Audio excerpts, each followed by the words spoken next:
New York in the 50s. This is what inspired Truman Capote for his new work. He drew information from gossip, personal experience, and from his eccentric New York friends' lives.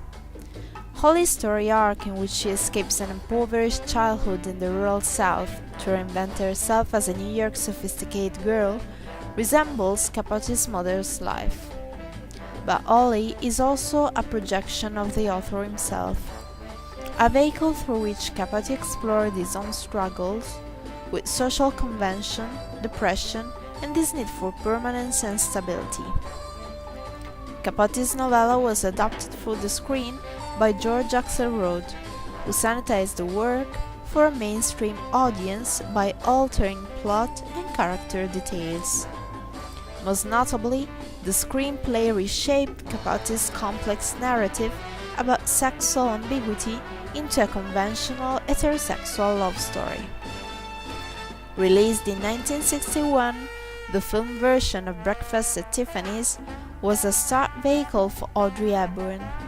Despite Hepburn's vast popularity as Holly, Capote maintained she was poorly cast in the role, which he felt should have gone to Marilyn Monroe. Holly Golightly is a fashionable New York girl. She doesn't work for a living, but she lives off the money given to her by men. Despite the fact that she lives off the generosity of men, she doesn't believe herself to be a prostitute and claims that she hasn't had sex with all that many men. As a good fun-loving, Holly likes to organize parties, and here we can meet her strange friends. O.J. Berman is a Hollywood actor's agent. Rusty Troller, a rich playboy, he has been married for 4 times. He's very attached to Holly, who treats him like a big baby. And Meg Wildwood, the model. In the movie, the book's unnamed narrator is Paul Varjak, a young, as yet unpublished writer who lives in the same building as Miss Golightly. During the story, we also meet Holly's husband, Doug Golightly. They got married when she was not yet 14, but after a year, she ran away and he finds her in New York.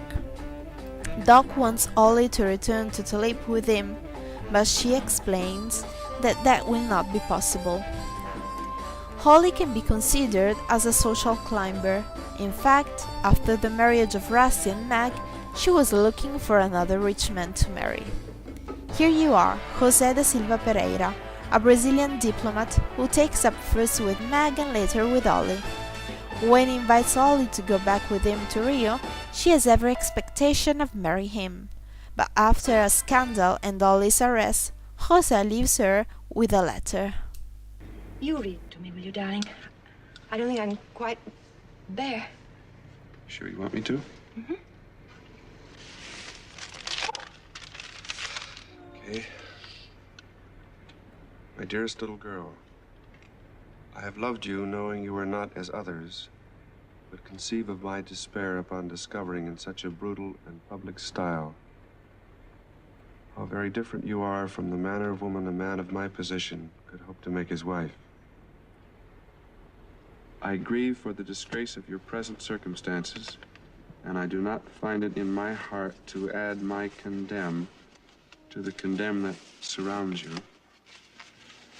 So I hope you will find it in your heart not to condemn me. I have my family to protect and my name, and I am a coward where these institutions enter. Forget me, beautiful child, and may God be with you. Jose. Capote's original novella paints a dark portrait of Miss Golightly. She is a wild thing who cannot be caged, trained, or rescued. By the end of the film, you find yourself rooting for Fred to save her with the cat and wipe away her case of the mean rats forever. That it's Hollywood after all, and we would expect nothing less. But the real Capote's Holly can never be caged by convention. It would be hard imagining her ever settling down and being content with Fred, regardless of the fact that he is an implied homosexual in the book, but Hollywood seems to have overlooked that. But we go deeper than Holly's exterior and see the scared and lovely girl at the core. She is terrified of being a caged animal, but also tired of being alone. She wants to seem as though she is making a holiday of her life, but struggles with the need for stability and the desire for freedom.